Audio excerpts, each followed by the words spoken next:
voilà mbokk internet yi nga xamante ni ñooy faral di ñu suivre ci 3w point sunu banlieue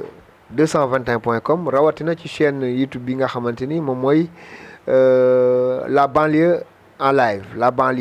live di chaîne YouTube bi ngeen ñuy seetaan ci seen émission bi nga xamante ni moom la ñuy duppee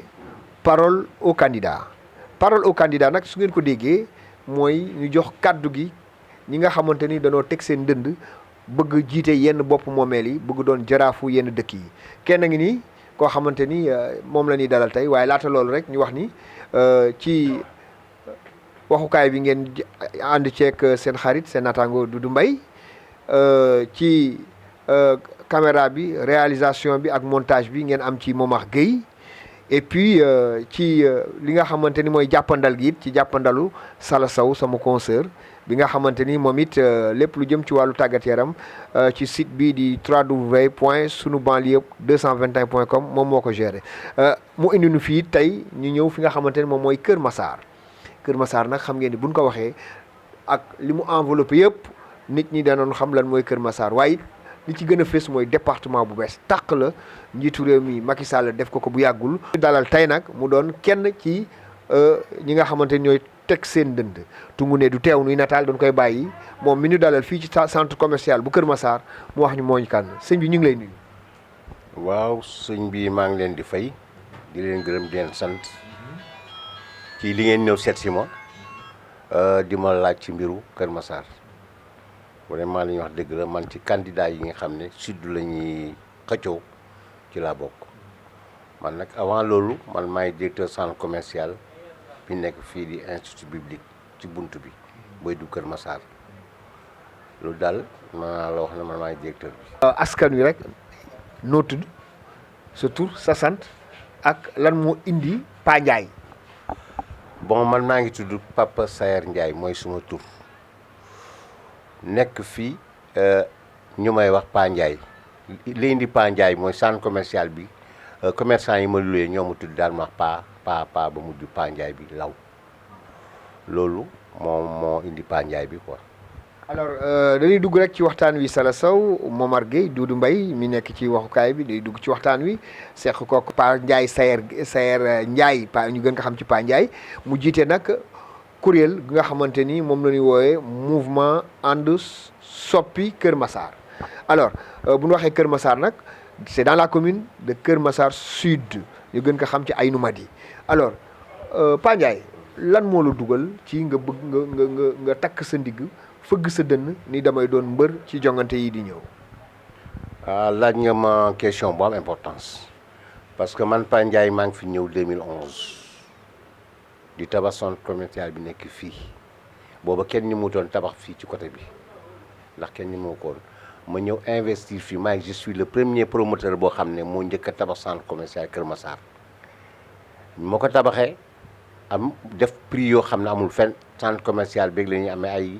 location 30 000 40 000 45 000 bu ci gën a cher 60 000 actuellement ñi tabax sama ci den ak man ay 100 000 am na ñoo xam ne sax kaleel ni jaay ay 8 millions. Pa Ndiaye nag bi mu ñëwee Kër Massar dafa ñëw fekk 2011 ba léegi maa ngi fi Mbacké Diop maire fii la ma fekk dama leen daan jàppale au niveau de la mairie parce que 90% li ci nekk mairie maa ko tabax seen état civil bi maa ko fa tabax centre boobu maa ko tabax maa fa tabax mosquée bi may leen ko mur bi ma def ko fa def fa salle de conférence boobu nekk ci digg bi yooyu yëpp maa ko réalisé ba ma fa jógee ci laa ñëw fii réalisé fii centre commercial bi ñuy tabax nag centre commercial bi man social rek laa doon def ci laay dee ci laa dund ci laay dee amul benn magasin fii boo fii ñëw gis moyen de 30 000 40 000 loolu moo ma indi fii Kër Massar li tax nag ma dugg ci politique bi mooy dama ñëw fi gis souffrance population 2011 ba léegi maa ngi fi gis naa li nii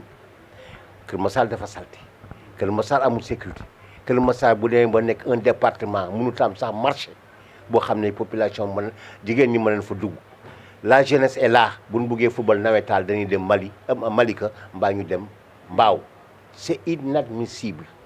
mënuma concevoir loolu Kër Massar dem ba nekk un département mënut am sax stade boo xam ne xale yi fi mu fay football ma ñëw nag ci dëkk bi fekk fi lépp dëkkoon Patte d'Oie jóge man actuellement je suis président commission des finances mairie Patte d'Oie ma jógee Patte d'Oie jënd fi kër toog na bu ma ñëwee danaa fi gis des gars yoo xam ne ils veulent travailler pour l'intérêt de la population ma ànd ak ñoom ñu liggéey parce que man wutuma dara ci mairie yàlla may na ma lu ma dundee yàlla may na ma ay kër ak ay doom yoo xam ne am na responsabilité mais la population souffre te souffrance boobu nag laa bëgg ku ma ànd ak ñu dindi ko surtout commune bi ma nekk Aïnou Mady 90% problème Kër Massar c'est Aïnou Mady les inondations l'insalubrité l'insécurité désert total moo fi am anarchie moo am Kër Massar ma ne nag yàgg naa ci mairie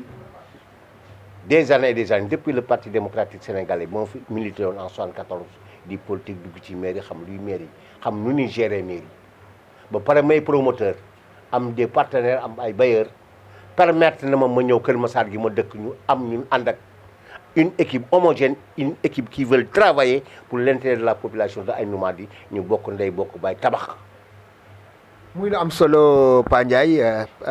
Pa Sayer Ndiaye parce que tur yi mooy loolu mais dem nañ ba Pa bi mi ngi làq Sayer gi lu am solo nga wax mais ci wàllu woowu nga xamante ni wax nga jafe-jafe yi nga xamante ni askan wi moom la ñuy dëkkee moom la ñuy dund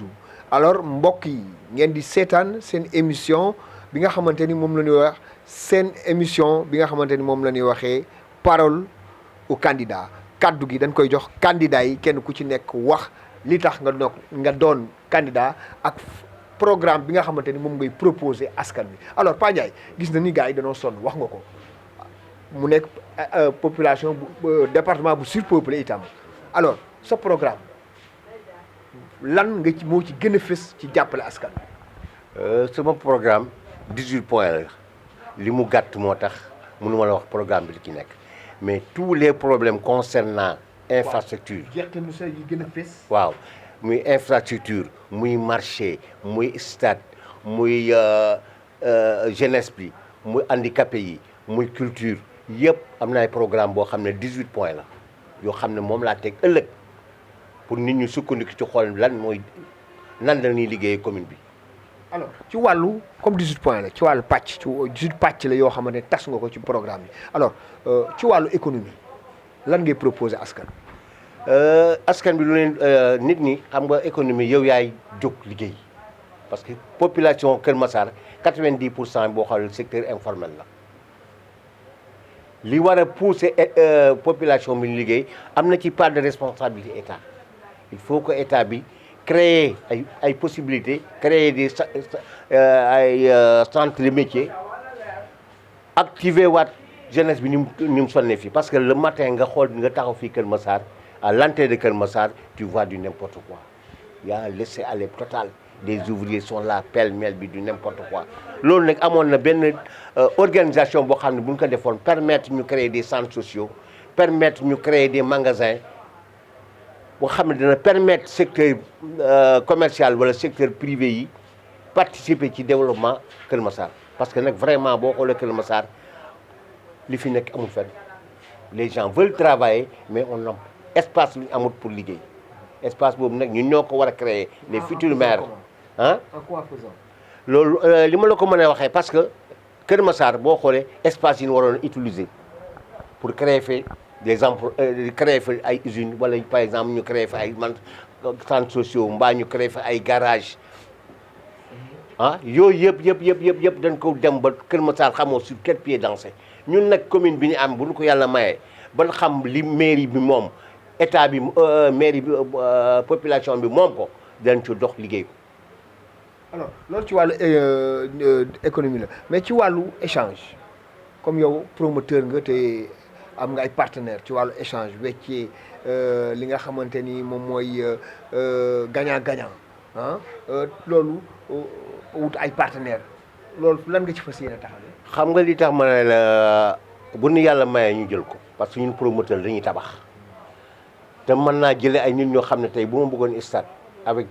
suma connaissance ak sumay partenaire mën naa tabax un stade omnisport bu digne Kër Massar mën naa fee tabax marché même man mes propres moyens mën naa fee tabax marché parce que loolu mooy suma premier point boo xam ne bu mun yàlla mayoon maire yi mooy li ñu njëkkee wax mooy problème stade bu xale yi football.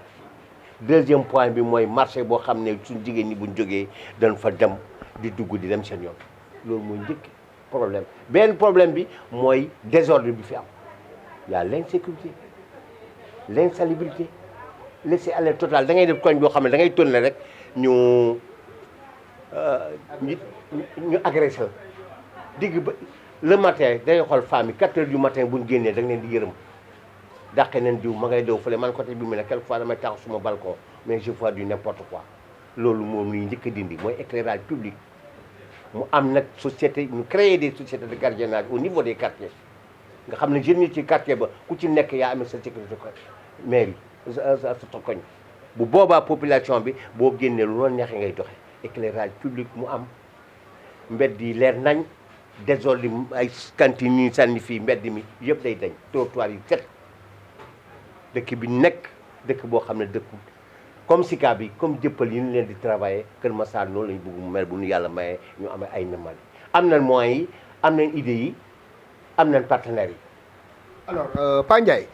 wax nga loolu am na solo mais li ci ëpp solo ci Kër Massar kenn du ko wax te duñu wax inondation yi mbënd mi nga xamante ni mi ngi bëgg sonal la lool askan bi yow bu la yàlla mayee tey nga jiite mbënd moomu nan nga ci nar taxawee.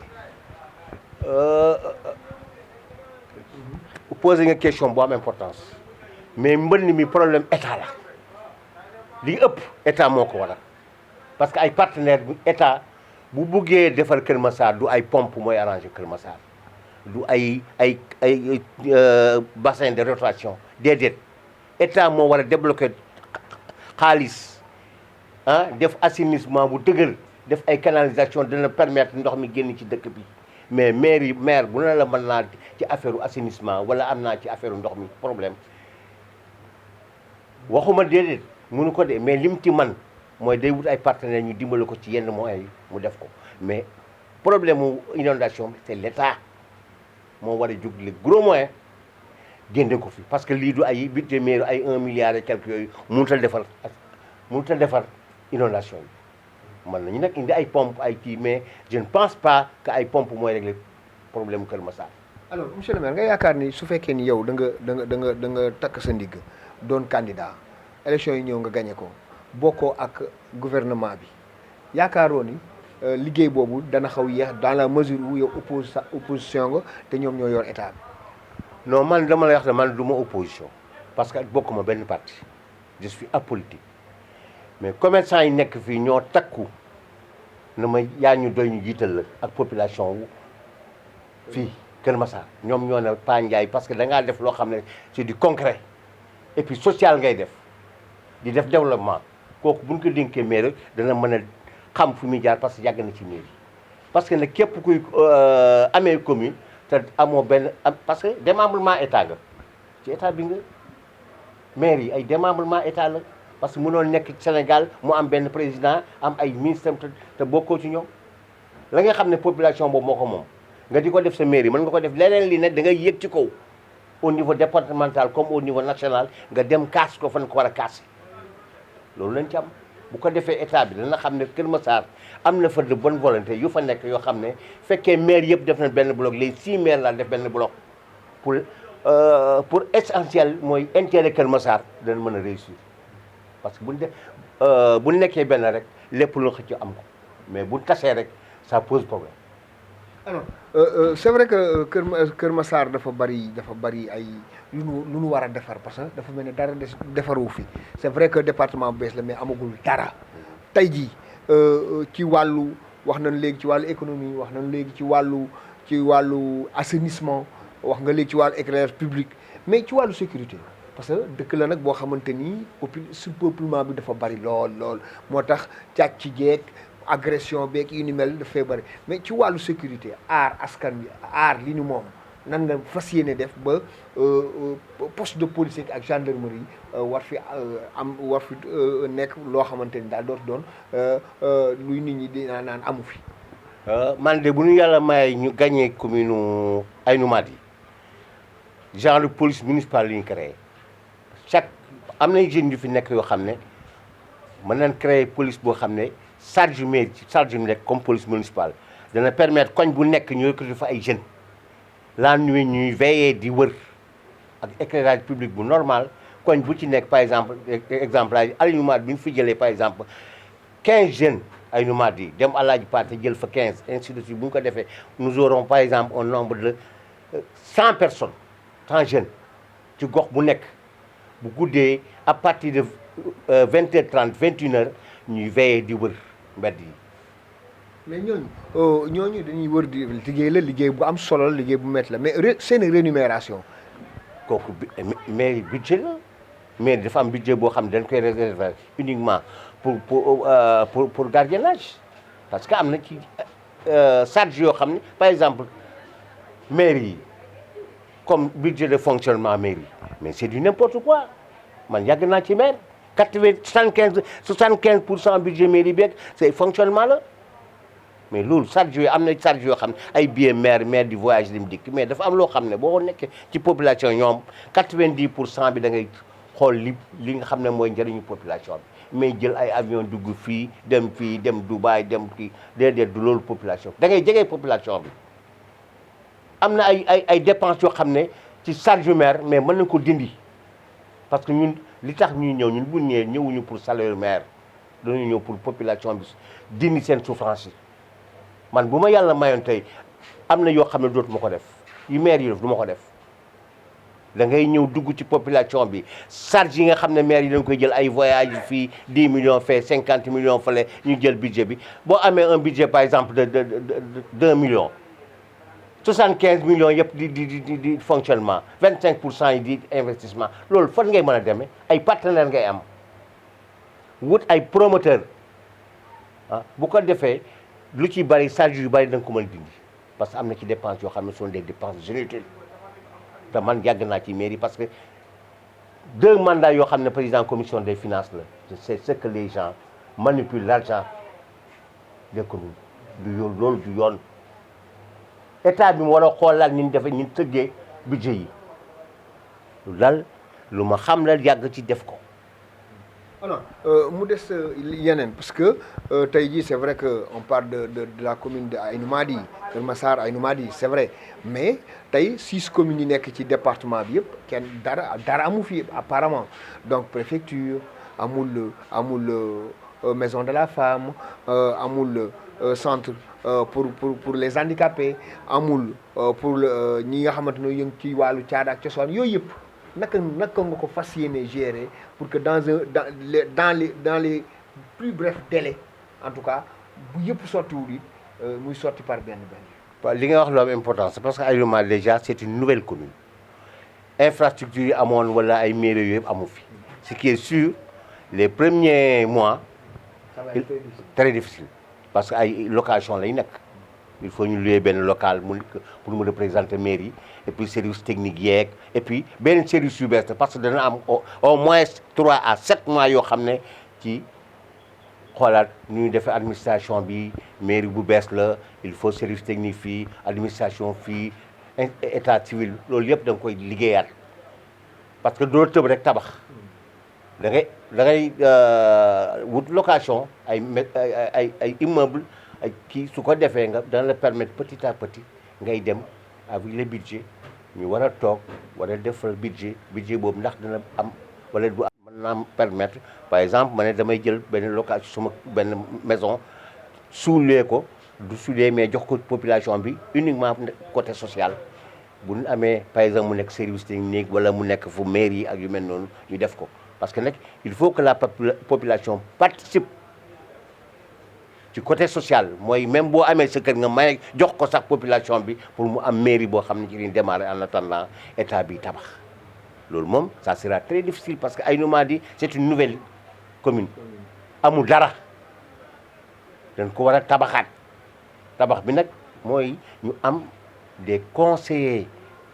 yoo xam ne seen objectif mooy liggéey pour Aly Nomady moi je ne dis pas ay conseillers yoo xam ne dañuy ñëw pour toos bu jël seen poste mu fees kooku moom ñaanuma ko yàlla ñoo bëgg ay nit ñoo xam ne ils sont là pour travailler pour l'intérêt de la commune pour l'intérêt de la population que ñu bokk ndey bokk baay fas yéene liggéey lu dal. Alors, sur la coopération décentralisée, parce que si on ne peut pas parler d'une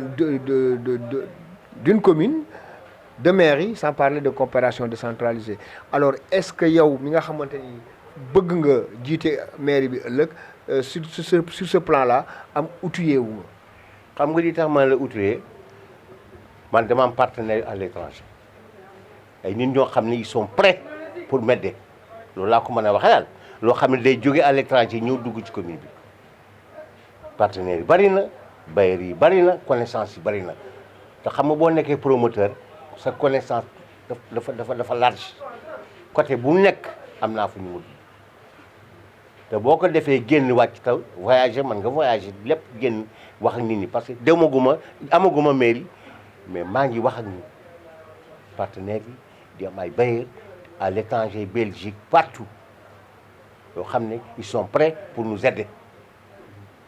Alors loolu am na solo parce que sax boobu léegi yaa ngi wax ngir jàppale askan wi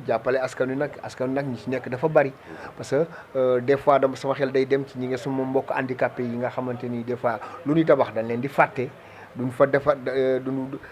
fay def ay escalier rek dafa ascenseur handicapé yi dañ leen di fàtte ci ay jumtuwaay yoo xamante ni dañuy duñu mën a yéeg ak yooyu te pourtant bu vote jotee di politiciens yi wala mouvement yi dañuy soxla seen ay voix nag nga fas yéene liggéeyee ak ñi nga xamante ni ñoom ñooy handicapé yi. sëñ bi posé nga ma question bu ma touché parce que man ni ma gisee Kër Massar muy handicapé yi muy mag ñi muy jigéen ñi dafa am ay points ak culture les artistes dafa am moyen boo xam ne dañ leen fàtte Kër Massar amul centre culturel amul maison de la jeunesse amul maison de la femme amul handicapé yi amuñu benn maison boo xam ne dañ leen permettre pour insertion lu am importance noonu te handicapé yi ils font partie de la population ay nit la yoo xam ne bu leen fàttee dafa am benn moyen bu leen yàlla téye mën na téye moo mën na téye keneen donc ñooñu dañ leen war a boole na ci population bi lañ bokk ñu leen di jege li leen war a wut ay mot am na ci fii damay toog ba mu yàgg gis benn femme maay dem jënd suma charo boo benn femme ñëw jox ko parce que loolu mooy dëgg dafa am social te social boobu nag handicapé yi ñooy premier culture ñu boole ci xool ñaata artiste moom seen fii Kër Massar semaine de la culturelle sa amu fi duñ ko fi def amuñu centre boo xam ne tey buñ bëggoon chaque jour wala chaque week-end mu am spectacle war nañu am ay théâtre ak yu mel noonu amul fi lan moo ko def dafa am benn côté boo xam ne dañ ko fàtte te loolu war ñu ko fàtte la culture est là c'est l'art te loolu war nañu ko jaaxal rek. alors tey jii léegi ñu nar képp li nga xamante ni moom mooy versement yi moom mooy koppar yi nga xamante ni war nañ ko joxe ngir ñu mën laa boole ci candidat yi foo ci toll mouvement Soppi. man actuellement fi ma lay wax nii li tax fekkoo fi gaay man dama jël sama propre moyen mu wut sama récépissé bopp parce que nag su ma demee ba am un mouvement ànd Soppi Kër Massar il faut changer tout du ma wéeru ci kenn mais propre moyen la ñuy dem am suñ récépissé ñëw participer pour am parce que nit ki booy woote na dama ñëw pour soppi la woon dama koy won ni c'est lépp da nga ko war a préparer dugg ci population bi wax du taxaw je suis prêt lan moo ma ko jaar population bi te dama bëgg mu changer je suis prêt à donner 15 millions suma doolee bopp pour ëllëg li ñu soxla ci bopp commune bi ñu am ko xam nga nit ki boo demee ba ne damaa ñàkku pour ñàkk man ñàkkuma pour sama bopp mais population bi dañoo souffrir dañoo sonn xool boo génnee ci léegi Kër Massar pour nit nekk sax problème la parce que ci centre laa nekk centre commercial je vois du tout y a des gens chaque matin pour ñu am fukki dërëm pour ndekki c'est tout un problème la pauvreté est là qu'on le veuille ou pas il faut ñu nangu ko loolu nag lu koy indi mooy ñu bokk ndey bokk baay am benn objectif la woon ni nit ñi bay rek golo di jël loolu c'est fini alors nga nar jàkkaarloo ak waa Benno Bokk Yaakaar jàkkaarloo waa ñi nga xamante ne coalition Sonko Bougane Gueye ak ñeneen ko bu jàkkaarloo coalition PDS ak ñeneen ñoom Khalifa ak ñooñu loolu ragaloo ci dara. non ça ne me gêne pas xam nga li ma gëm mooy li may wax ak li may wane j'ai un programme bu may tegal population bi wax ak ñoom dëgg te yàlla tax du ma jox nit 100 francs du ma jóg ay njaganjaay du ma kii li ma am mooy suma vision ak suma projection ci liy yëkkati défi relevé ko Kër Massar bañ naa ko ba mon parti xam nga daan la ànd soppi Kër Massar ça c'est mon parti loolu sama parti képp koo xam ne tàllal na ma loxo pour ñu relever un défi mooy li fi nekk ñu dindi ko tàllal naa la sa loxo li ci des nag suñu borom moo ko am. mais Pa Saer Ndiaye xam nga gars yi nee nañ léegi fii Sénégal wala sax bu dul Sénégal nee nañ élection moom kenn mënatu ko benn parti rek mënatu ko gagné foog nga am coalition gars yi ñëw fii gars yi ñëw fii mais yow kese est-ce que yaakaar nga ni mën ngaa fi. boo déggee ma ne la am na ci y a des gens yoo xam ne dañuy mbaw rek mais amuñu ñu am récépissé ça je peux jurer ça ces gens là vont venir 90% yi amuñu 15 millions yu ñu joxe tôt ou tard dañuy dem et puis les coalitions là je pense que ça ne peut pas continuer ay dañ lay fal du la naqari kay dañuy gedd parce que su ma la falee faluñu kële day gedd ñooñu nag ñooñu ñëw fekk si ñuy def coalition après parce que man damay téye suma récépissé ce qui est sûr et certain, il y a des gens qui sont là xam ne lan la Pa Ndiaye di poser à Kër Massar ça mën naa teg suma loxo j'ai travaillé pendant 4 mois porte à porte wax nit ñi di leen wax ni mel lii moo am man du ma jey kenn du ma wax dëgg li ma am ak li ma yaakaar ak loo xam ne moo ñuy def moom laa leen wax ba nit ñi jox ma seen loxo su ma demee bay war a wutal sama kii bopp parce que xam naa ne tette naa terrain bi le sud ñi fiy wax ñëpp 90% yi duñ am lu ñu joxe récépissé dañuy bootu ci nit man du ma bootu ci kenn li nekk yàlla moo amee mais danaa def sul maximum possible informer vrai wax leen sama programme que ñun ëllëg dañoo bëgg a liggéey te yàlla tax. mais est-ce que jotul tey pour nga jóg parce que nag pour li jëm ci wàllu élection yi fi nekk ay fan yu néew la est-ce que léegi jotul parce que xëy na ñi la bu fekkee xam na la ñi la xam bariwul sur le plan communication kenn xamagula yëngatugoo lan moo waral loolu. xam nga màggatam politicien da ngay bàyyi xale yi daw ba daanu nga jóg boo ñëwee ñu xam ne buum ngay ñëwee mais boo teelee xam nga nit ki bu xamee fu nga jëm rek mu gaare la loo sori de ñëpp xam nañ Pa Ndiaye nag amul ku xamul kii Pa Ndiaye mais Pa Ndiaye dafay il est temps ndànk muy jóg bés bu jógee bu Pa Ndiaye jógee ñu xam ne Pa Ndiaye dafa préparé ba 74 laa nekk politicien du parti démocratique sénégalais boobu socialiste ñoo fa nekkoon mûrement politique xam luy politique ak foo jaar mais booy përëx yi dañ xam nga affaire bi du vitesse de fond la 23 janvier ñëwgul bu la yàlla dafay tey nga am say papier nga téye ko dugg ci nit ñi def ndànk étape par nekk di génne say poster di wan nit ñi lii la du ay wax da ngay jëf te man socialement Kër Massar les gens me connaissent. mais sur le plan communication parce que adduna bi dafa toll ci communication moo toll foofu réseaux sociaux yi télé yi rajo yi et cetera parce que nag am na loo xamante ni foog mu fés pour que am na ñi nga xamante ni ci fés bi ci la ñuy xamee ni ñoom Pa Ndiaye mi il faut que ma dem jàppale ji ko. xam nga li nga xam li tax moo tax ma lu am importance ko wax am na ci ñoo xam ne dañuy wax rek fekk amuñu kayit woo téere xam nga tey boo wane ne nii laa damay dem élection te yow fekk amul papier yoo xam ne sax da ngay wóor ne da ngay voté ji da ngay téye papier bu leer na yow da ngay dem élection nga door dugg nag commencé wane sa bopp parce que su ma wane woon sama bopp aussi te aw mu benn kayit fan laa jëm lu ma gaare 90% yi doon réy lamiñ di tafi kii ni ñu mujjee dañuy lem seen genn man nag est-ce que léegi pare nga pour nag jàkkaarloo télé yi réseaux sociaux yi rajo yeeg yooyu. dégg nga à partir d'aujourd'hui bu ma ñëwee na indil ma papier bi dama temps ah semaine prochaine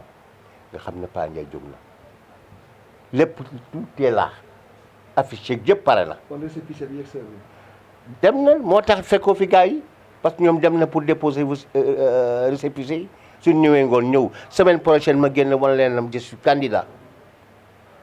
officiellement. Oui, officiel. Donc pour le moment ce candidat dafa officieux. Pour candidat officieux en attendant ma récupérer suma récépissé nga xam ne damay légal parce que am na nit ñoo xam ne amaguñ sax récépissé commencé di wan sa bopp déedéet. mais est-ce que yaakaar nga ni officiel boobu est-ce que yaakaar nga ni récépissé boobu gars yi dinañ la ko jox est-ce que am nga ci yaakaar est-ce que gars yi du ndax sa ndigg bañ nga romb.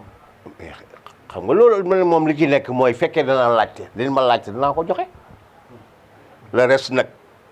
ma xam ne kon loolu mënu ma ci dara fa nit ñi di defee li ñuy defee laay def buñ accepté Bougane wala accepté Sonko war nañ ma fa Sonko war nañ ma accepté je suis sénégalais dama participer ñoom parce que dama bëgg a relever un défi c'est changer Kër Massar 2011 ba léegi je suis là maire bi fi nekk dimbale naa la muy Mbacké Diop di ñi ñëpp ku ci nekk dimbale naa la pour Kër Massar avancer mais ces gens là mënutu jàll et puis c'est fini il faut qu'on change les têtes équipe bu bees nit ñu bees et puis nit ñoo xam ne di wax dëgg te yàlla tax te bàyyi nax yi. alors fi ñuy jeexal ak yow mooy ci wàllu calte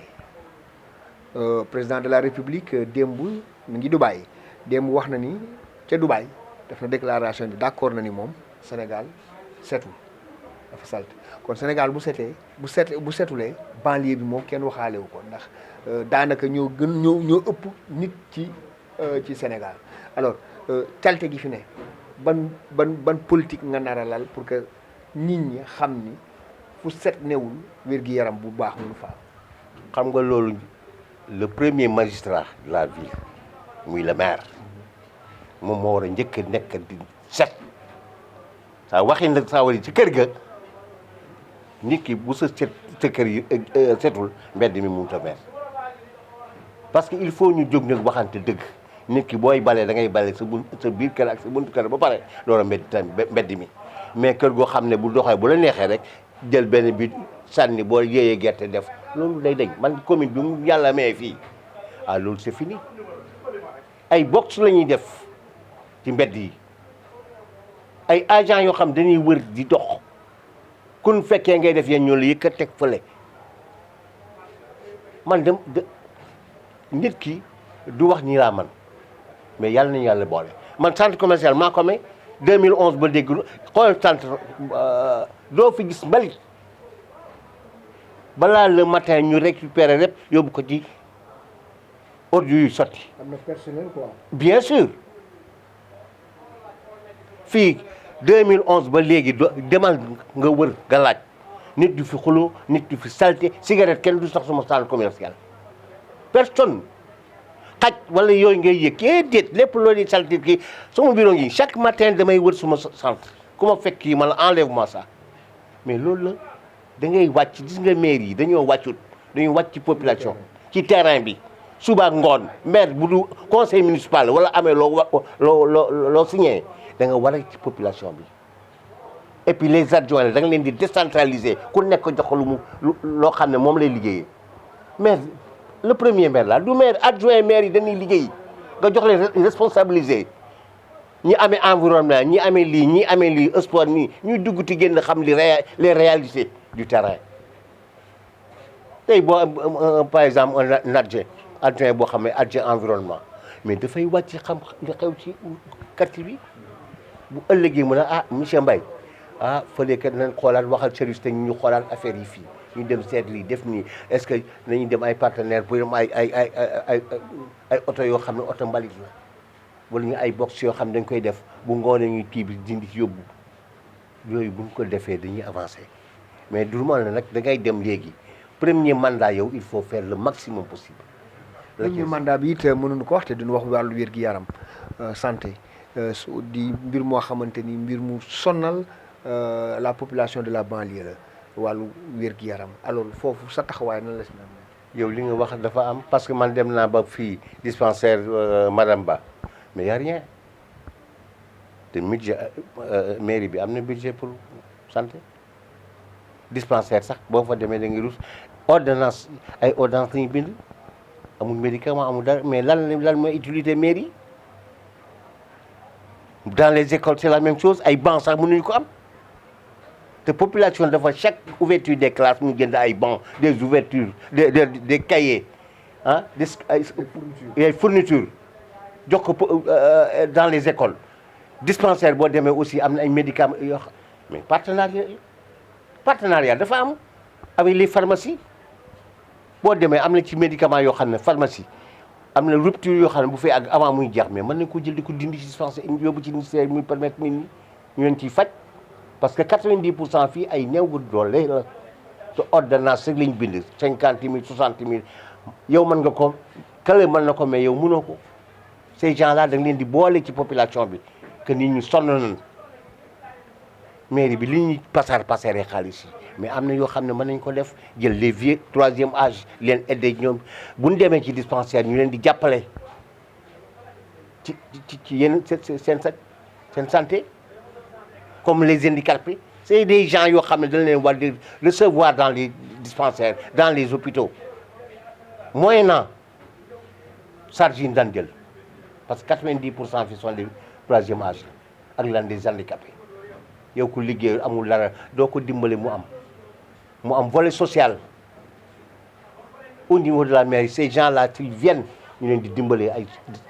santé bi rek ay yooyu yëpp leen ci doxal parce que loolu mooy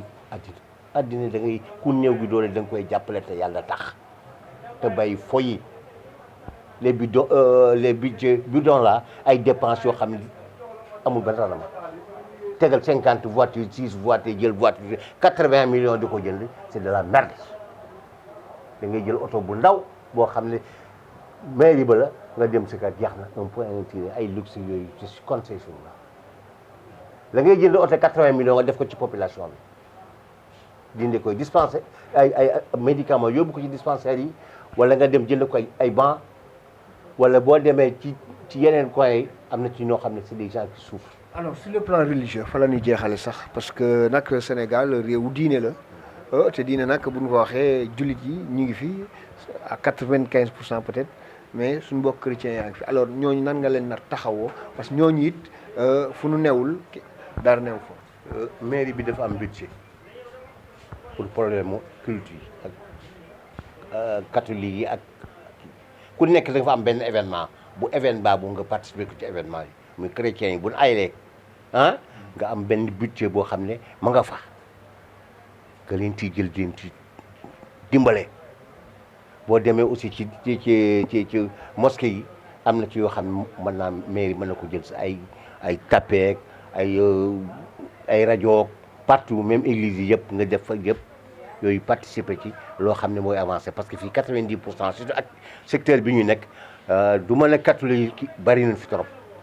suñ secteur bi parce que boo xoolee cité yi catholique ay nomades yi parce que catholique ñoo ci ëpp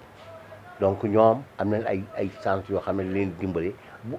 ñu amee seen ngalax yeeg yooyu yëpp day participer parce que am na ci budget boo xam ne dañ ko def volet budget nga indi leen koy jox leen ci dimbale parce que nit ki du question ndimbali mais nit ki da nga koy gëm nit ñi da nga koy jage xam catholique tey bu jegee nga ñëw fekk ci ñoom toog ak ñoom bokk ak seen fête bu ëllëgee ñu tegle dara aye nga def la même chose parce que nit ki da nga koy jage xam problème am mu di la yëg même boo ko joxoon million sax mais yëg ko population bi dafa war a yëg maire xam ne maire am na soo amee lu neex ma nga fa bu amee lu naqare ma nga fa mu lay seen ngay dox ci mbedd yi du xool ne fii baax na wala fii beexul tant que maire bi du génn du xam lu salte bi da ngay génn jël sa blouson ànd ak nit ñi di wër samedi ak dimanche di dem di xool fu yi nekk lu baax lu baaxul nga wër di wër sa commune parce que commune bu rëy parce que découpage bee tax suñ góorlu jàppal dana baax. alors équipe bi nga àndal équipe jeune la équipe bu mag la équipe parce que xam na ni quand même yow comme ni nga ko waxee depuis 74 ba léegi ku nekk ci politique bi say âge sori na mais équipe bi nga am équipe bu jeune la bu léegi nga wala équipe bu maase ak yow. man li may ñëw équipe boo xam ne lépp fi nekk y a l'expérience muy mag ñi la nouvelle génération bi ñëw. ay xale yu jigéen ñi door a ñëw nga xam ne avec seen culture bi ak punch bi am ak ay jigéen ñoo xam ne dañu jóg pour liggéey rek te yàlla tax amalgame lay nekk ay xale ay mag ñëpp lu ñu boole. def waaw mu nekk une équipe gagnante ku si fi nekk mu am nag ay sage man bu boobaa maire bii ñëw day am sage parce que kenn matul am na borom expérience ak fi ñoo xam ne bu ëllëgee bu naree dérapé ñu ne ko du noonu dañ laa fal pour population bi léegi lii leen waxante woon ba nga tax ñu wote la kon bu ëllëgee la nga waxoon def ko parce que nous avons un programme le programme là dañ ko war a topp à la lettre population bi sànni seen bopp nit ñi jeunesse bi xam seen bopp handicapé yi yéen seen bëgg mag ñi nekk seen bopp bu boobaa li ci des petit à petit boo continuer boo amee 5 ans wala 6 ans otu kii ñëw ëllëg continuité lay nekk loolu daal loolu laa ko gisee parce que mënuñu tout wax lépp. alors Sayer Pa Ndiaye lan mooy sa kàddu gu mujj. xanaa di la gërëm di la sant nit nag matul mën na am dérapé na wala dérapé wu parce que doomu aadama et puis lépp rek mooy pour defar rek nit ki ci wax man ci erreur wala lu mel noonu mais lépp nañ ko rafetal rek que lu ñu intéressé ñun mooy defar Kër Massar defar ay Maldi mu nekk une nouvelle ville mu nekk une ville phare man looluy son problème bu loolu passé nag au niveau départemental ñu war ko reyante pour lépp pour intérêt du département de Kër Massar di leen gërëm di leen sant di ñaan ñëpp nag ñu bokk ndey bokk bàyyi te jarul ay matt amul ay xeex yëpp jaru ko lii politique la rek benn temps la mu jeex ñu bokkaat ndey bokk bàyyi ku gagné ñu poussé ko dimbale ko mu réussir ku gagné ay maire ëllëg rek nañ ko jàppale mu nekk muy man ak Massamba ak Mademba ak l'essentiel c'est l'intérêt de Kër Massar l'intérêt du département maa ngi leen di gërëm di leen sant di leen sant merci. ci seen émission bi nga xamante ni moom la ñuy duppee parole au candidat. tey jii ñu dalaloon ci ki nga xamante ni moom mooy Sayer Ndiaye ñu gën ko xam ci Pa Ndiaye promoteur centre commercial bi nekk fii ci Kër Massar muy xëccoo nag bokk ci ñiy xëccoo Kër Massar sud maanaam commune de Kër Massar sud bi nga xamante ni Aynoub Ady la nekk mu dalaloon fii ci waxukaay bi Doudou Mbaye la woon feggoo si ak ki nga xamante ni moom mooy Sala Sow mi nga xamante ni sama naataangoo la bokk it ci fi nga xamante ni moom mooy www.sunubanlieue221.com ci xarale gi ak ci technique bi ak ci réalisation bi ak ci montage bi ngeen am ci Momar Gueye di leen jox dig daje ci beneen yoon ci beneen émission jaa ngeen jëf.